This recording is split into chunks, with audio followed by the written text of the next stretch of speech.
Bonjour à tous et à toutes. Alors, finalement, je suis un peu en retard sur cette vidéo parce que j'avais le Covid et c'était assez compliqué pour moi. Donc, bienvenue à tous ceux qui regardent cette chaîne. Aujourd'hui, je vais vous parler de Joséphine Butler. À ne pas confondre avec Judith Butler. Joséphine Butler n'est pas vraiment très connue, pourtant elle a mené un combat vraiment important. Elle est née le 13 avril 1828. Donc son père John Gray était un expert agricole qui a joué un rôle dans le Reform Act. Et son oncle était un premier ministre britannique qui a lutté pour l'abolition de l'esclavage. Donc elle venait déjà d'une famille militante, d'une famille impliquée en politique. Elle était plutôt instruite, elle avait été éduquée dans des valeurs bourgeoises et chrétiennes, mais il y avait quand même une forme de progressisme et de libéralisme dans son éducation. Elle s'est mariée avec George Butler, un prêtre anglican et un enseignant. Ensemble, ils ont eu 4 enfants, et c'est à peu près à cette période-là que Joséphine a commencé à se questionner sur le monde qui l'entourait. Elle a écrit plusieurs ouvrages sur l'éducation des filles et sur le travail des femmes, mais en 1864, un événement est venu bouleverser sa vie. Sa fille Eva, qui n'avait que 6 ans, est malheureusement décédée. Et à ce moment-là, Joséphine a décidé de s'impliquer encore davantage dans les organismes de charité. Elle a par exemple visité un refuge pour les femmes de mauvaise vie, et à ce moment-là, elle s'est dit mon combat, ça va être contre la prostitution. Et pour que vous compreniez un peu mieux l'histoire de Joséphine et de son combat, il faut que je vous explique un peu les différents courants qui s'opposent sur la question de la prostitution. Alors, il y a un courant qui est réglementariste.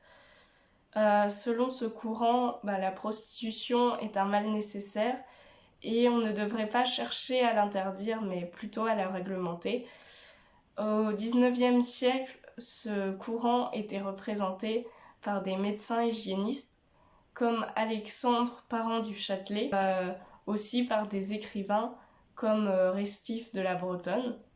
À l'époque, en Angleterre, il y avait une loi, le Contagious Disease Act, si je prononce bien. Et cette loi avait pour but de limiter les maladies vénériennes. Les prostituées devaient se faire enregistrer et elles devaient aussi subir des examens gynécologiques pour voir si elles avaient pas de maladie. Cette loi en fait protégeait surtout les clients et la santé des clients, mais ne protégeait pas vraiment les prostituées et se souciait assez peu de leur sécurité. Et Joséphine Butler, elle s'oppose à ce courant réglementariste. Elle est abolitionniste. Donc l'abolitionnisme, c'est un courant qui veut abolir toute forme de prostitution, ou en tout cas prendre progressivement des mesures qui vont dans ce sens. Joséphine va commencer par dénoncer les examens gynécologiques subis par les prostituées, qui pour elle sont des viols.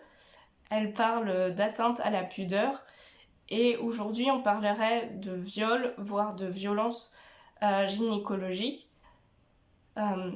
Elle cite l'exemple de jeunes femmes qui étaient enceintes ou qui venaient d'accoucher et qui ont été forcées à subir ces examens douloureux. Pour Joséphine, les lois réglementaristes sont dangereuses non seulement pour les prostituées, mais aussi pour toutes les autres femmes, parce que en fait, chaque femme qui était un peu indépendante, qui n'avait pas de mari, était assez facilement soupçonnée d'être une prostituée. Dans ses mémoires, elle cite le cas de Madame Percy, une veuve et une mère de famille qui s'est suicidée parce qu'elle était accusée d'être une prostituée. Joséphine, elle dénonce aussi le fait que les policiers usent de la corruption, que ils peuvent se montrer violents avec les femmes prostituées, faire du chantage.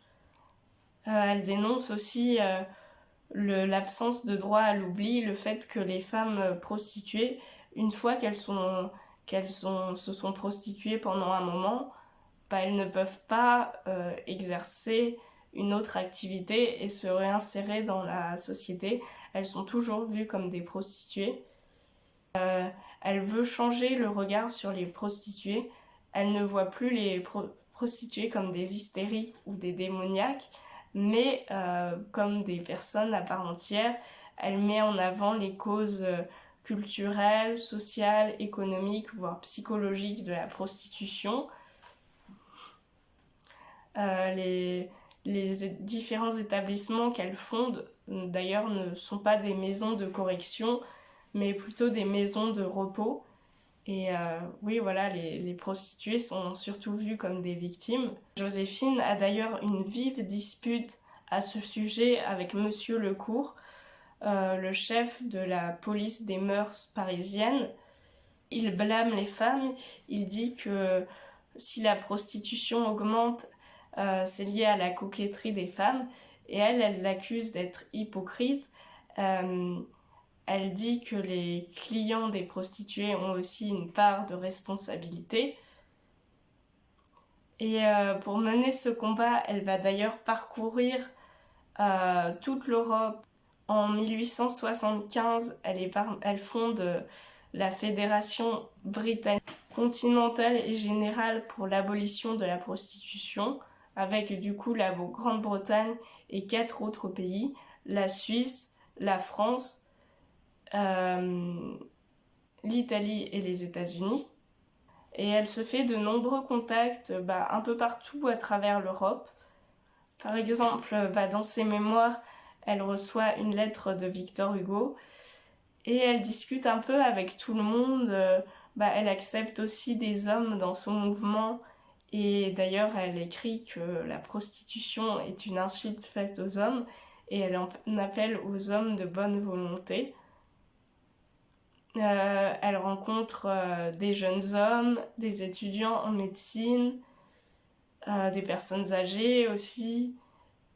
Elle a une discussion avec un militant socialiste et une discussion avec un jeune aristocrate sans famille qui lui propose de mettre son argent au service de la cause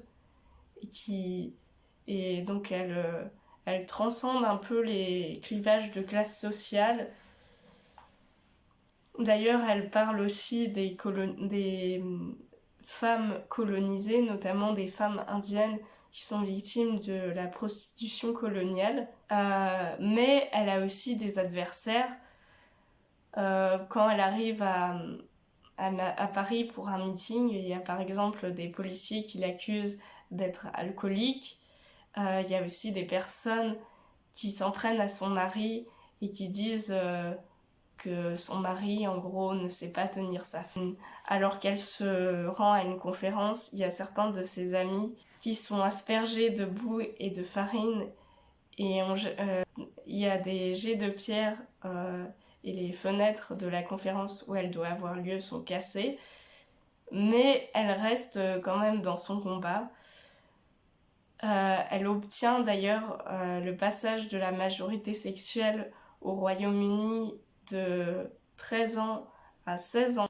Elle est néanmoins critiquée par certaines féministes parce que elle est vraiment pieuse et chrétienne pratiquante. Elle cite la Bible pour justifier l'abolitionnisme.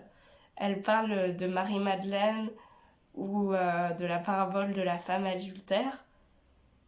Et en fait, elle ne se définissait pas spécialement comme féministe, mais surtout avant tout comme abolitionniste. Elle ne pouvait plus vraiment militer, elle était fatiguée, mais elle s'installe chez son fils, mais elle va quand même défendre les suffragistes. Joséphine Butler est morte en 1906 et c'est vraiment dommage en fait qu'on la connaisse pas autant à part dans les milieux féministes, abolitionnistes. Et pour finir cette vidéo, je voulais faire un petit aparté. Il y a 2 ans, le professeur d'histoire géo Samuel Paty a été assassiné par un terroriste islamiste.